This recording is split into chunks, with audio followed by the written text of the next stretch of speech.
Now, this, understand, please, is a continuation, the third in a series of 4 seminars on Mahayana Buddhism. And I try, as far as possible, to make each seminar self-contained, so that if you miss the ones that went before, you don't find what's being said completely unintelligible.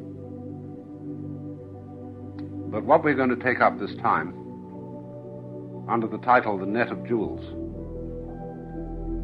is the most, I would say, advanced and mature form of Mahayana Buddhism, which is known in Japan as Kegon, K-E-G-O-N, and in China as Huayan, H-U-A-Y-E-N, and in Sanskrit as Avatamsaka, A-V-A-T-A-M-S-A-K-A.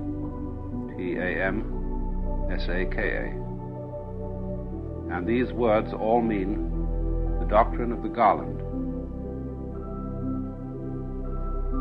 the garland, the wreath of flowers. And this was an attempt to make a synthesis of all Mahayana Buddhist doctrines,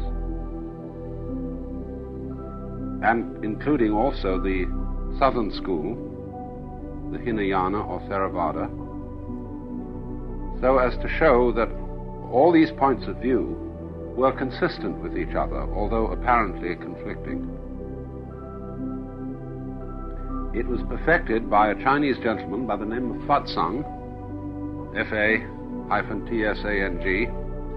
who died in 712 A.D., a man of absolutely extraordinary genius. It's curious that he's a contemporary of Huineng, the 6th patriarch of the Zen sect, who died in 713, a year later. You might say, in a way, of course, that the doctrine of Kegon is the intellectual content of Zen, because all Zen people, insofar as they have any intellectual interests in Buddhism, study the Kegon doctrine.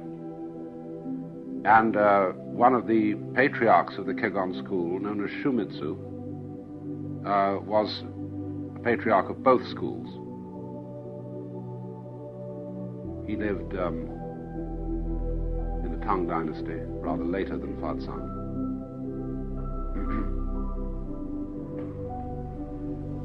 Now, let me remind you of one thing, that Mahayana Buddhists don't have the same attitude to historical events that Christians do. For both Jews and Christians, history is enormously important. And the fact that Jesus did in fact live at a certain time, and that he taught thus and so, is considered immensely important. And therefore all Christians tend to want to find out what Jesus really did teach and go back to the original sources. It will forever be impossible to find out what the Buddha really did teach. It is hopelessly overlaid, and nobody could ever figure it out. Besides, the Hindus have absolutely no sense of history whatsoever. It's impossible to date the great manuscripts of Hindu tradition. And scholars have the wildest, wide variations in their guesses, as say to the date of the Bhagavad Gita, or anything like that. You've got a generally attested assumption that the Buddha lived shortly after 600 BC, and that somewhere in the succeeding years, let's say, well,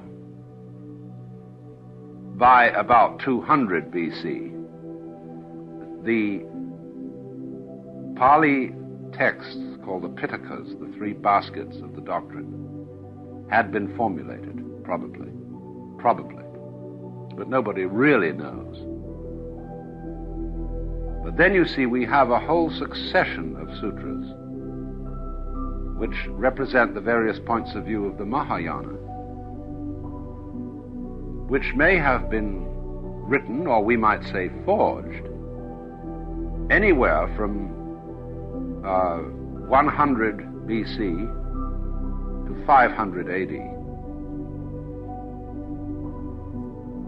Many of them don't exist in the original Sanskrit. We only have them in Chinese or Tibetan translations. And here is why everything is so vague. The Mahayana theory is, you see, that when the Buddha first attained his liberation, he preached the complete inner Mahayana doctrine, but nobody could understand it. So he had to come down a step and preach something for simple people. Well, this sort of thing went on. He had a deep doctrine and a simple doctrine. But as time passed, those monks who had treasured the original records of the deep doctrine released them. And so the Avatamsaka Sutra, which is a whopper of a thing, very, very subtle, appears to be in circulation roughly about 450 AD. And goodness only knows where it came from. Nobody can possibly tell. It was simply found. It was revealed. And in the same way, of course, let's take the book of Deuteronomy. The book of Deuteronomy purports to be by Moses, although it describes Moses' own death. It was, as a matter of fact, unearthed in the year 621 BC, when, as a matter of fact, it was written, because it reflects opinions and attitudes of that time, but naturally it had to be attributed to Moses. And this was not because the author of Deuteronomy was a fraud intentionally, but because he was modest. If you expound the law, you must not do so in your own name. That would be very, very cocky. You must attribute it to Moses, because Moses is the archetype of all law. So in exactly the same way, when you have very profound ideas of your own, but nevertheless you feel that you got them from a depth of consciousness which was deeper than your ego, you call that depth of consciousness, that level, the Buddha. And so naturally you attribute it to the Buddha. I must, however, explain that there are many senses in which the word Buddha is used in Mahayana Buddhists, among Mahayana Buddhists. It is used as the title of the historic Gautama Siddhartha, who we know as the Buddha, Sakyamuni, which means the sage of the Sakya clan. But then in the Lotus Sutra, which I was discussing last week, the Buddha explains that his appearance as Shakyamuni after 600 BC was a mere sort of illusion. It was an upaya, that is to say, skillful means for helping sentient beings, because the true, actual Buddha is eternal and manifests itself again and again and again in myriad universes. And so you see these glorious Tibetan and Japanese mandala paintings where you have a central Buddha surrounded with Buddhalets. You find, for example, Kannon, the temple of Sanju Sangendo in Kyoto, where there are 1,001 figures of Kannon, all in gold. And each one of them has 11 heads. The main head that you see from the front, and then one on each side, looking this way, one behind, looking back, and then a pile of little heads on top, all the heads being different aspects of Buddha. The center figure has 1,000 arms, literally, all in carved wood, lacquered in gold. It's the most astonishing sight. You wonder what this is, and you are reminded of Argus with his many eyes, of some sort of cosmic centipede, or sea urchin, or something of this kind, with tentacles all over the place. So, this point then is that behind the historic Buddha, it is worked out there are the eternal Buddha.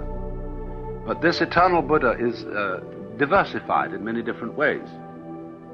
So the evolved doctrine of Mahayana, which is connected with this Kiergon doctrine, is that there is at the center what is called Maha-Vairocana Buddha, which means the great sun Buddha. In Japanese, Dainichi Nyorai.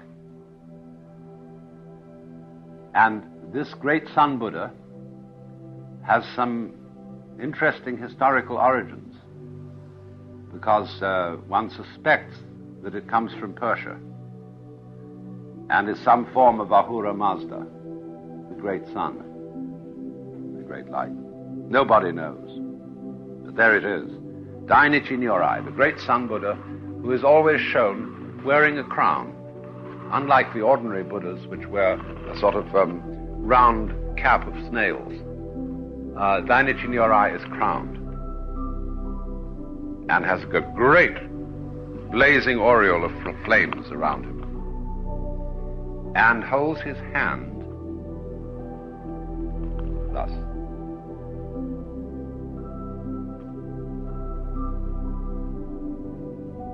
Well, it's pretty obvious, isn't it?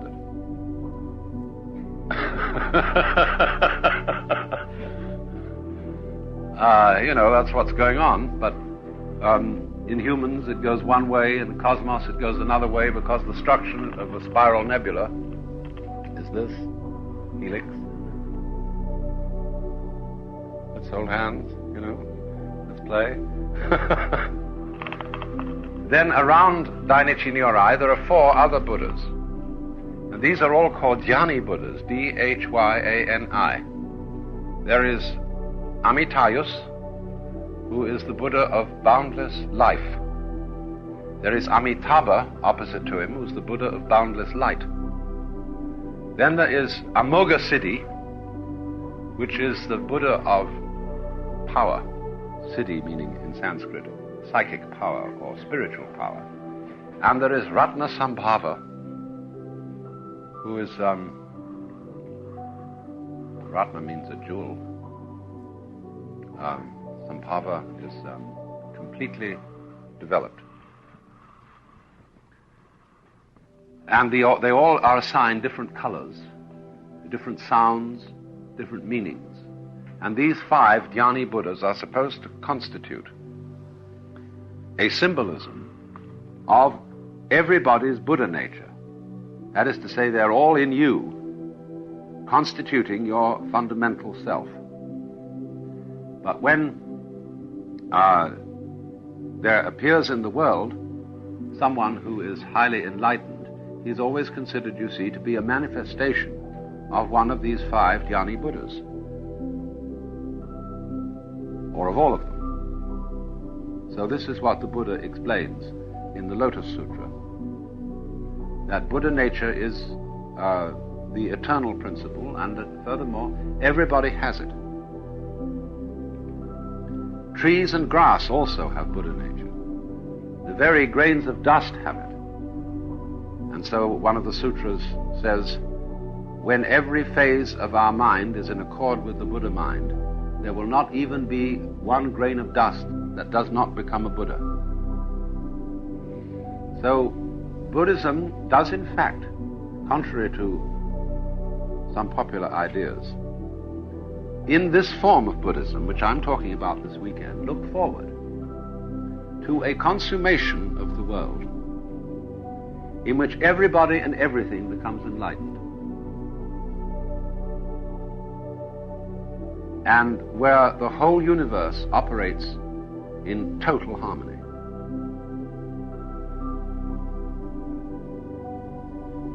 Now, it's difficult to understand in what kind of time this is expected to happen.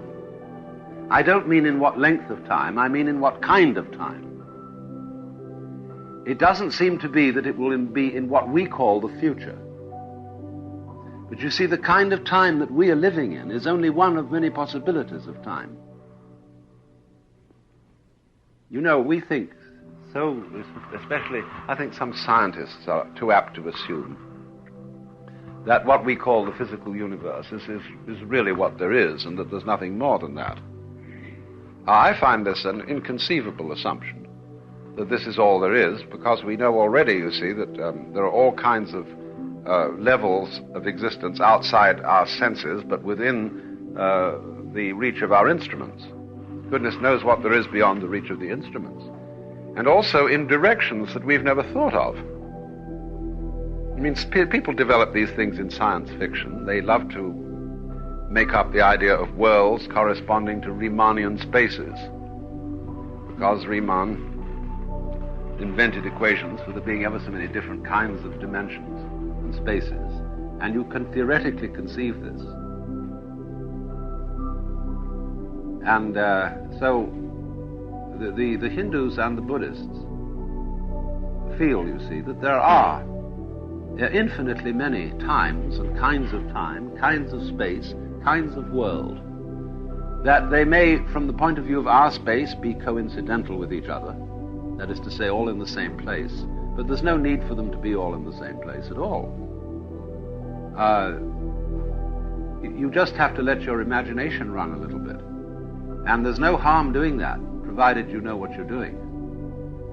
Because letting your imagination run, even if you know it's fantasy, will often turn up with extremely interesting results.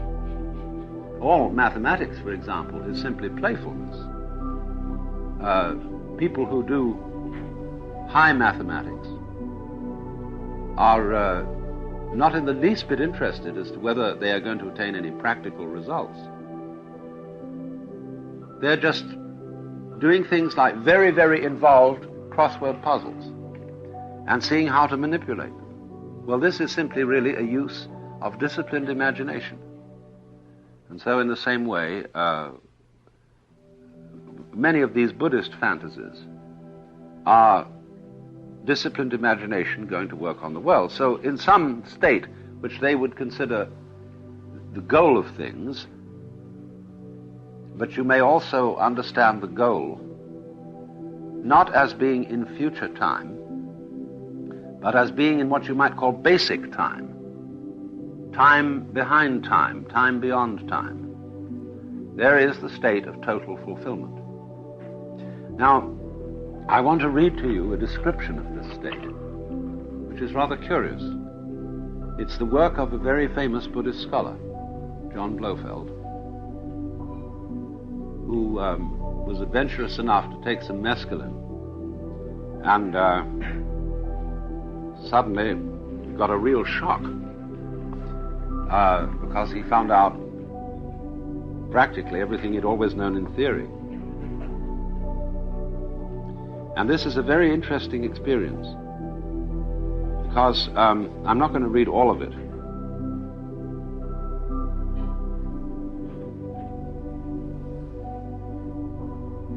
He says after some time that he tried to visualize the Tibetan mandala of the peaceful deities that you find in the Tibetan Book of the Dead, where I was describing to you a mandala, Mahavairocana in the center and the Dhyani Buddhas arranged around it. You see them sitting inside a circle. Well, there are all sorts of these mandalas that you see in Tibetan art, and we'll go into this a good bit next weekend.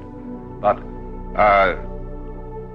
the mandala of the peaceful deities is used as a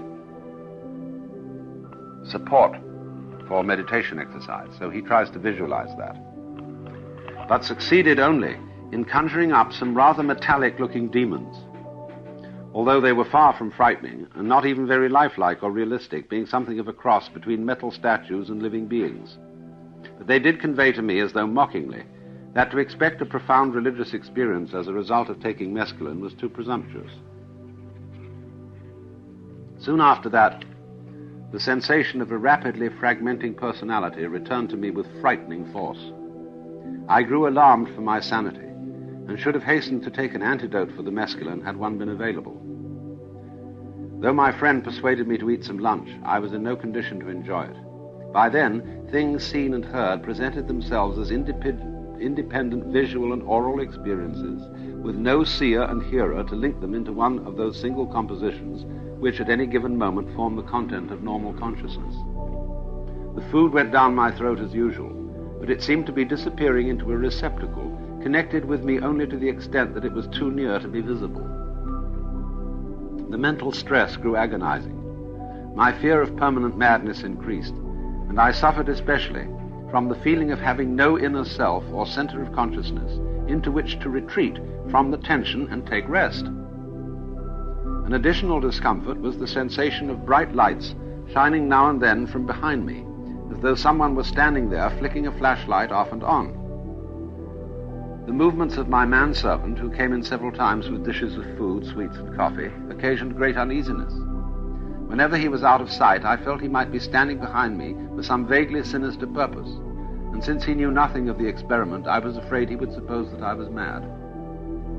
Doubtless anyone else's uninvited presence would have made me equally distrustful and uneasy, though I was not bothered at all by the company of my friend, because he was in the know, and I felt the need of a nurse or guard.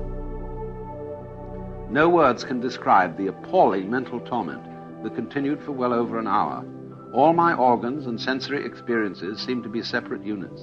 There was nothing left of me at all, except a sort of disembodied sufferer, conscious of being mad and racked by unprecedented tension. There seemed no hope of being able to escape this torture, certainly for many hours, perhaps forever. Hell itself could hardly be more terrifying.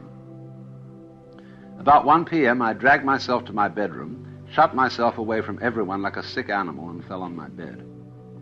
In my extremity, I suddenly made a total surrender and called upon my idam.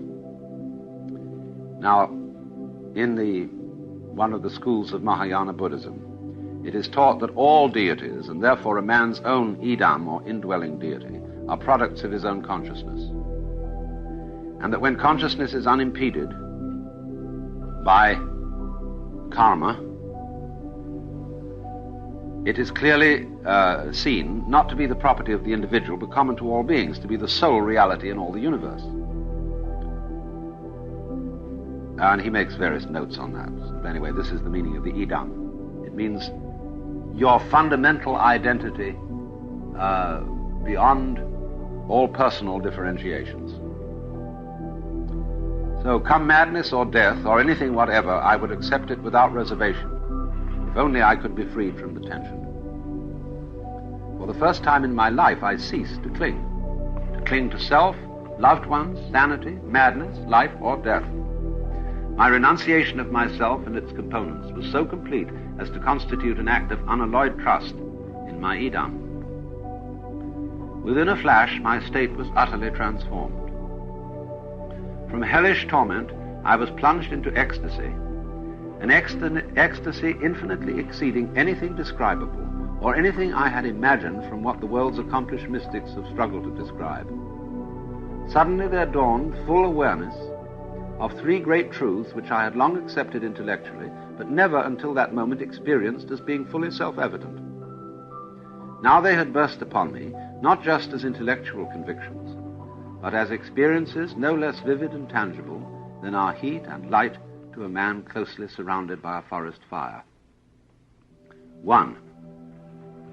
There was awareness of undifferentiated unity, embracing the perfect identity of subject and object, of singleness and plurality, of the one and the many.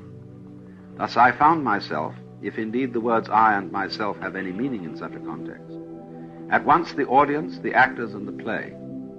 Logically, the one can give birth to the many, and the many can merge into the one, or be fundamentally but not apparently identical with it. They cannot be, in all respects, one and many simultaneously, not logically. But now logic was transcended. I beheld, and myself was, a whirling mass of brilliant colors and forms, which, being several colors and several forms, were different from one another, and yet altogether the same at the very moment of being different. I doubt if this statement can be made to seem meaningful at the ordinary level of consciousness. No wonder the mystics of all faith teach that understanding comes only when logic and intellect are transcended. In any case, this truth, even if at an ordinary level of consciousness it cannot be understood, can in a higher state of consciousness be directly experienced as self-evident. Logic also boggles at trying to explain how I could at once perceive and yet be those colors and those forms, how the seer, the seeing and the seen, the feeler, the feeling and the felt would all be one. But to me all this was so clearly self-evident as to suggest the words childishly simple. 2. Simultaneously, there was awareness of unutterable bliss, coupled with the conviction that this was the only real and eternal state of being, all others, including our entire experience in the day-to-day world, being no more than passing dreams. This bliss, I am convinced, awaits all beings when the last vestiges of their selfhood have been destroyed, or, as in this case, temporarily discarded. It was so intense as to make it seem likely that body and mind would be burnt up in a flash. Yet though the state of bliss continued for what I later knew to be 3 or 4 hours, I emerged from it unscathed. 3. At the same time came awareness of all that is implied by the Buddhist doctrine of dharmas, namely, that all things, whether objects of mental or of sensory perception, are alike devoid of own being, that is, the words bhava, existence as independent realities. That's what they're devoid of that. Mere transitory combinations of an infinite number of impulses. This was as fully apparent as are the individual bricks to someone staring at an unplastered wall. I actually experienced the momentary rising of each impulse and the thrill of culmination with which it immediately ceased to be.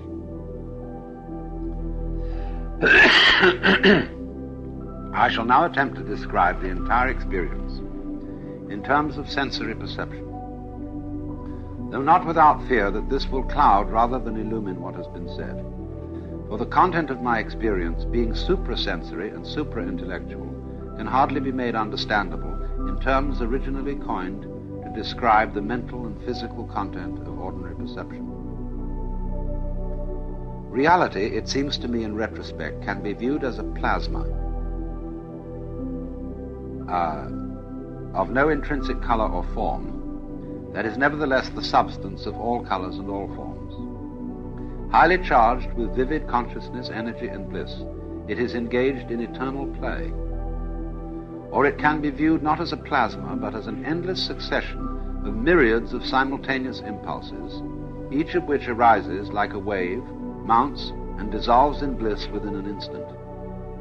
The whirling colors and shapes which result produce certain effects that recall flashes of rare beauty seen in pictures, dreams, or in the world of normal everyday consciousness.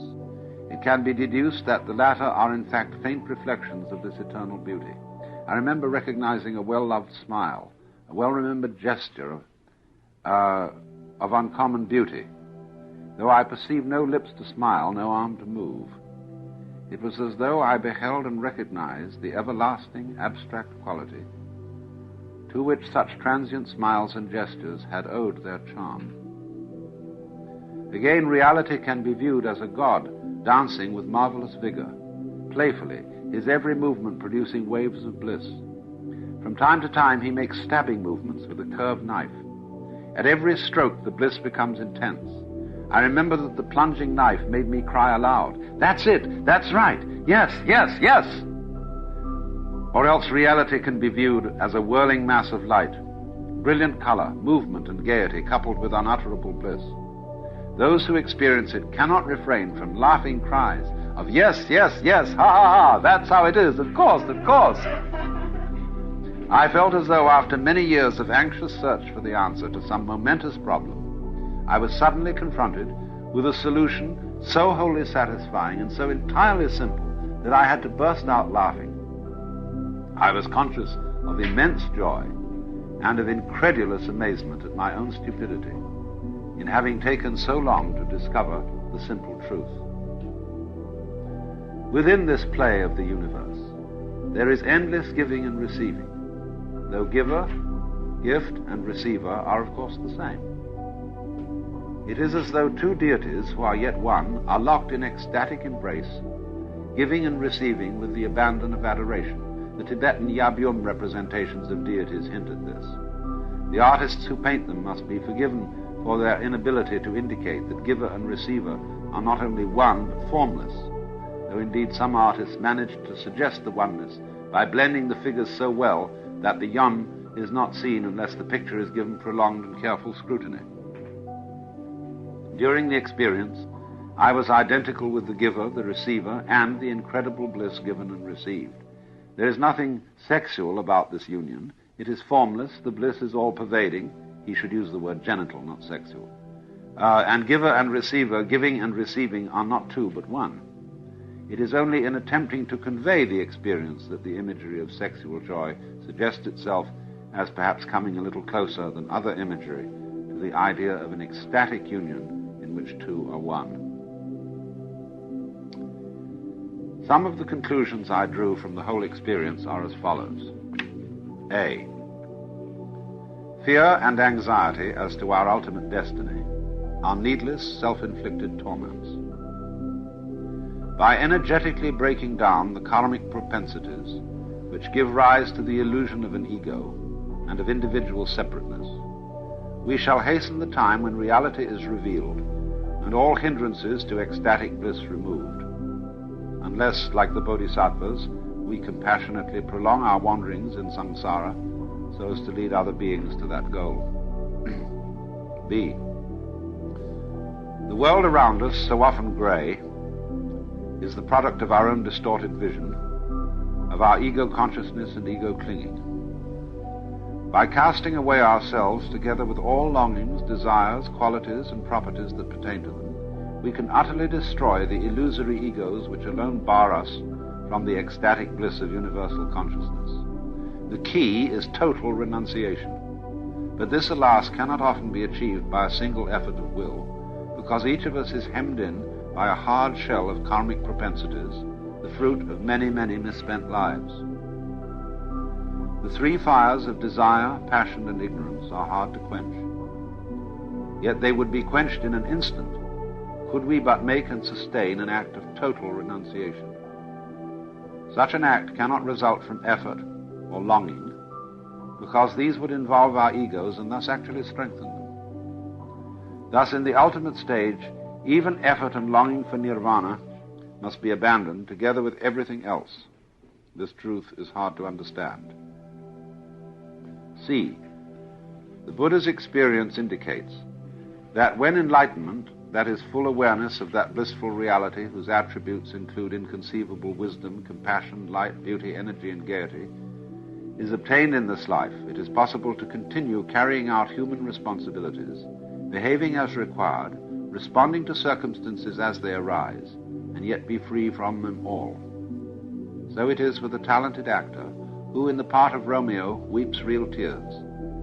When his grief for Juliet threatens to overwhelm him, he can withdraw inwardly from his role long enough to recollect the unreality of Juliet and of her death, and yet continue to give the same performance as before. D. A single glimpse of what I saw should be enough to call forth unbounded affection for all living beings. For however ugly, smelly, or tiresome they may seem, all that is real about them is that gloriously blissful, shining consciousness which formed the center of my experience. Hatred, dislike, disdain, aversion for any being sharing that consciousness, i.e. any being at all, must amount to blasphemy in one who has seen being itself. Well, now, I think anybody influenced by the Weltanschauung, the zeitgeist of the 20th century, would find great difficulty in taking such a statement seriously. Because we pride ourselves on being realistic. That is to say, on being people who do not indulge in wishful thinking. And while at the beginning of our century, there was a great deal of what is now referred to as shallow optimism about human progress, when the two world wars came and went, we decided that human nature was pretty much of a mess. And that you will remember, no doubt, that during the Second World War, there was a theological movement generally called back to sin. That is to say, back to belief in the very, very fundamental reality of evil. That was the time when C.S. Lewis wrote the Screwtape Letters. That was the time when Reinhold Niebuhr wrote Nature and Destiny of Man. And this was saying, you Westerners have got too civilized and too sentimental. You don't really admit and face the fact of how ghastly things can be. Well, now, therefore, for that reason, a description like this, which says the way things really are, is a ball without any exception whatsoever, and it is real, and you are just on vacation from it for a moment, which when you get out of it will seem like nothing, see? This is not a statement or an attitude that is coming out of anything like a sentimental culture. Nothing could be more different than the climate of Indian and Tibetan and Chinese Buddhism and the climate of New Thought at the end of the 19th century. After all, New Thought, Christian Science, Unity, all those movements were conceived in the great American prosperity of New England, are among very nice, successful people. And as you see today, when you go around the circles in which these very, very optimistic religions flourish, they're all composed mainly of rather well-to-do, comfortable bourgeoisie. No aristocrats ever went for them, and no proletarians. And there is a reason for this, which is that aristocrats always live on the past, because they have arrived long ago, and therefore they have no reason to strive. A real aristocrat is a very unassuming person who doesn't lord it about, but knows that he is someone, and there's no way of questioning it. That's why they're so courteous to servants. On the other hand, a proletarian has no past and no future, and so he lives for the present. The bourgeoisie has no past, but he won't live in the present, he always lives for the future, and therefore he's the one constantly deluded. So he is always, you see, the sucker. As my uncle used to say, the rich can afford it, the poor get it given to them, and the middle classes do without. Which was a sort of a bitter comment. But the thing is that prosperous bourgeoisie did invent and go for the philosophy that everything really behind the scenes is all right. Now, this point of view comes from a world that is so different from that. A world of extreme insecurity, of war, of disease, of all kinds of spooks and horrors. And you see this reflected in Buddhist art. It has a class of beings in it, which are, we would say, devils. The most appalling creatures with many heads, many arms, full of claws, necklaces of skulls, writhing serpents around them, and are described in the text to be making the most appalling noise. And there they are. That's life. But these are not demons. They're not in the Christian sense of the word devils at all. They are aspects, or shall we say wrathful aspects, of the underlying reality. And the whole point is this, and this is described in the Tibetan Book of the Dead, that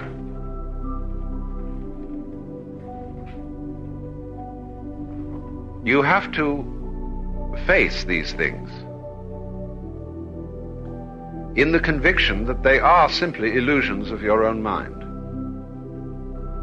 But you don't try to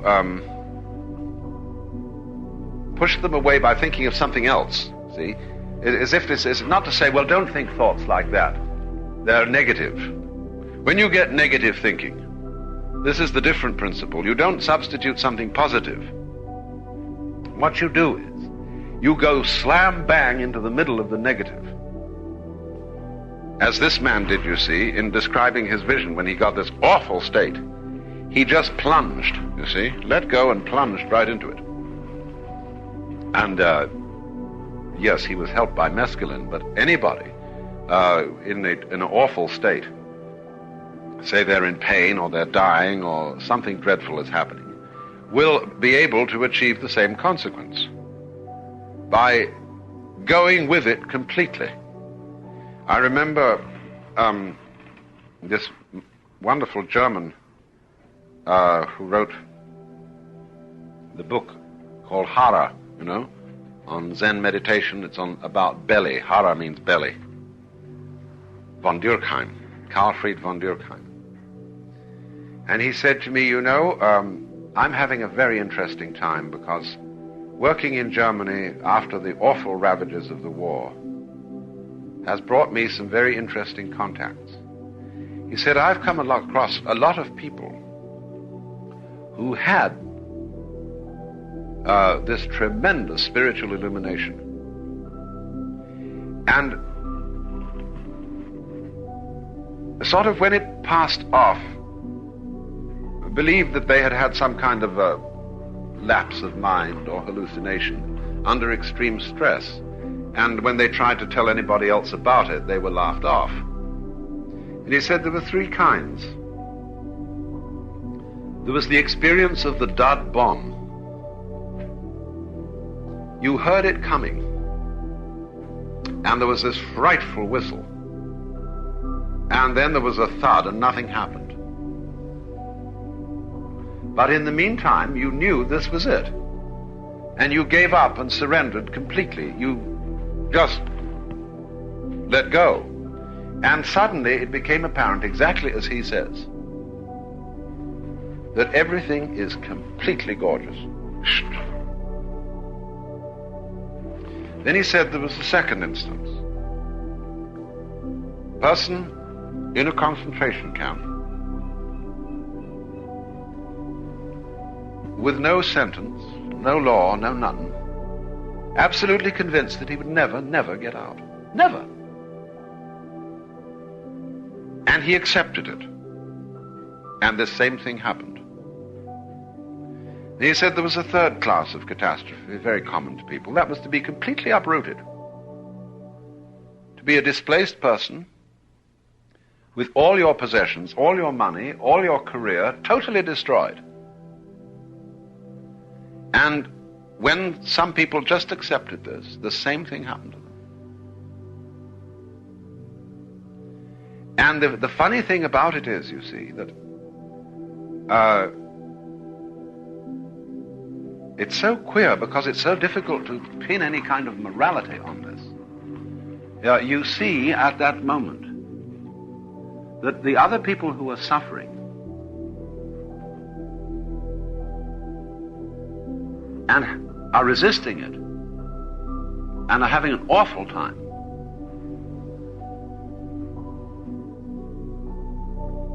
are not really having an awful time at all. They are actually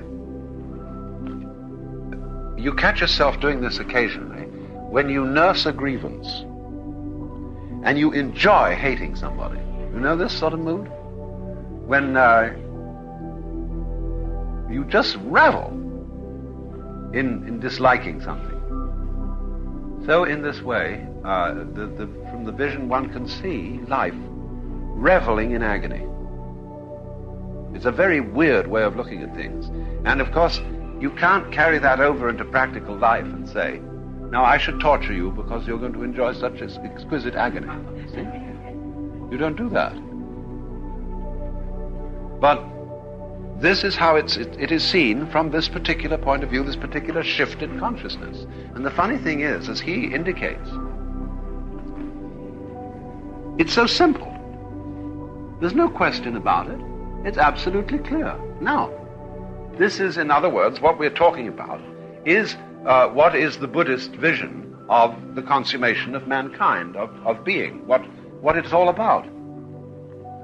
Hard to say when, where, from what point of view, but somewhere rather fundamental. So you can say, well, is this a hallucination that people slip into every now and then, like getting drunk or crazy or having mumps or measles or something that just distorts your point of view and gives you what would be called euphoria? You know, when you want to use a put-down word for happiness, you call a person euphoric. So you could argue that way, and it would be quite legitimate to argue that way within the zeitgeist of our times, because we are reassured by what I would call a rusty beer can view of reality. You know? It all comes down to a rusty beer can, you know? It's just, that's real, see?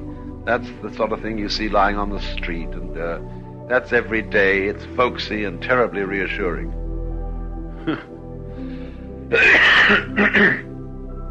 But on the other hand,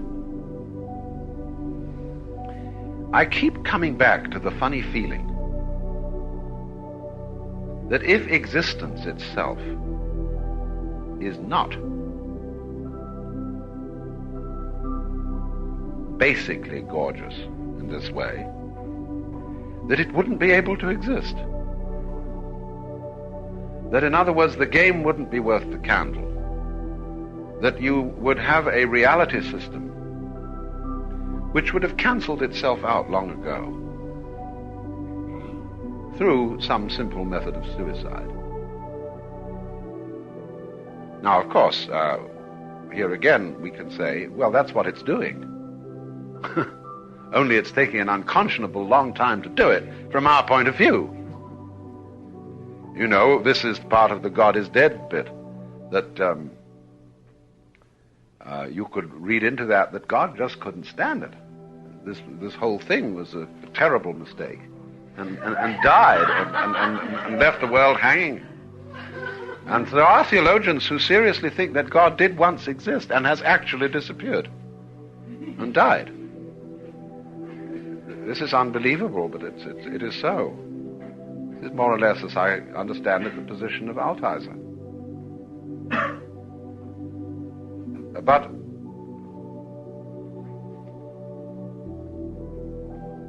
I suppose this is one of those things that it's like nerve. A lot of people, by having nerve, get away with all sorts of things that they shouldn't get away with, but succeed in doing so. And we call them successful. They shouldn't have succeeded because they really didn't have the proper qualifications or educational background or whatever it was, but they did have nerve.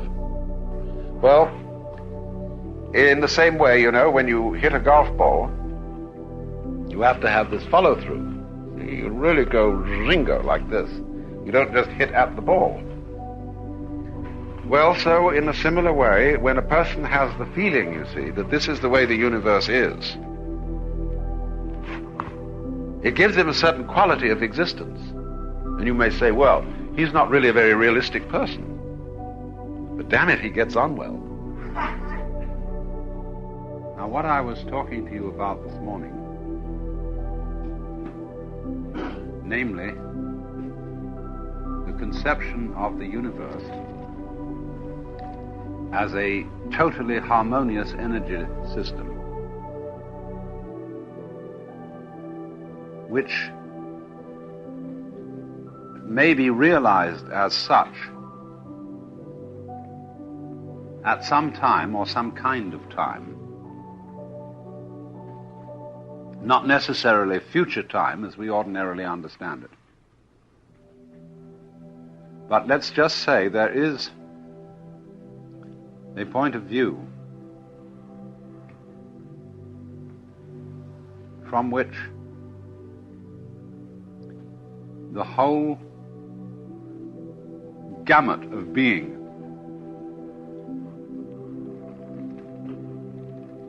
may be considered as completely harmonious.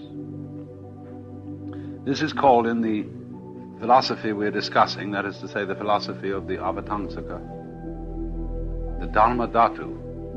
Dharma, D-H-A-R-M-A, Dhatu, D-H-A-T-U.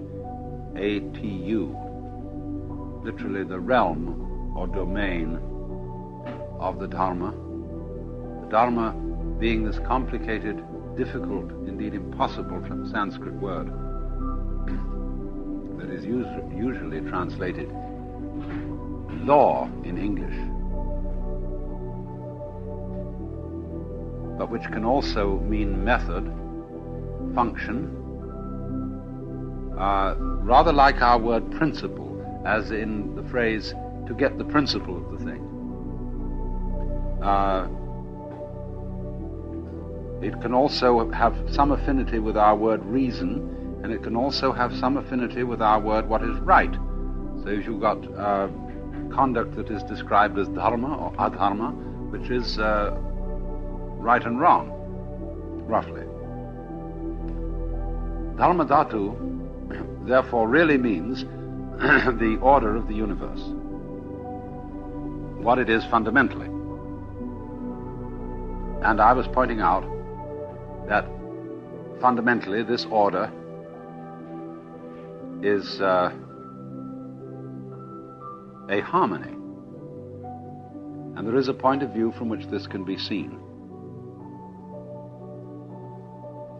Now, this philosophy of the Avatangsaka Sutra makes a further analysis of the Dharma Dhatu into what are called the four Dharma worlds. And this is one of these mnemonic tricks that Buddhists always use to help you keep things in mind. They group things into 4, into 5, into 6, 7, 8, 9, 10, 12, and so on. They always miss out 11 for some reason. And so that you can memorize it easily. And the four Dharma worlds, or what you might call the four ways of looking at existence, let's call it that, are called in Japanese, I'll use this language because it's easier to remember than Chinese and easier to pronounce. First of all, the world that is called Ji, J-I. Second, the world that is called Ri, R-I. Third, the one that is called Rijimuge, Ri-Ji-Mu, M-U, Ge, G-E. And then fourth, the world that is called Jijimuge. Mu. Well, I will go through these things in order. First of all, the way of looking at the world as Ji. The character Ji in Chinese has a very complex set of meanings. It can mean ordinarily a thing or an event. It can mean business. That is to say, something that matters, that's important. It can mean a fuss. It can mean affectation. So that a person who might be described as buji in Japanese, no ji,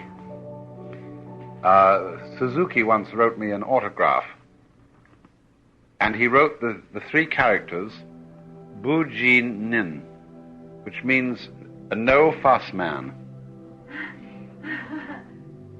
And Bujinin is a man of whom the poem says that I quoted to you last week. Entering the forest, he does not disturb a blade of grass. Entering the water, he does not cause a ripple. You know, like those wonderful South Sea Island pearl fishers who can dive, cutting the water like a knife and hardly making any splash at all. This kind of harmonious relationship with circumstances in which one doesn't stand out like a sore thumb, that is buji, no ji. So ji, the fundamental meaning, is whatever it is that stands out. That is to say, the distinct, the particular, the individual, the sharp. So in contrast with ji, which is one point of view toward the world, is ri. Ri is a Chinese character, pronounced by the Chinese li, which almost all of you will by now be familiar with, because I have explained in previous seminars that this character means, fundamentally, the markings in jade, or the grain in wood, or the fiber in muscle.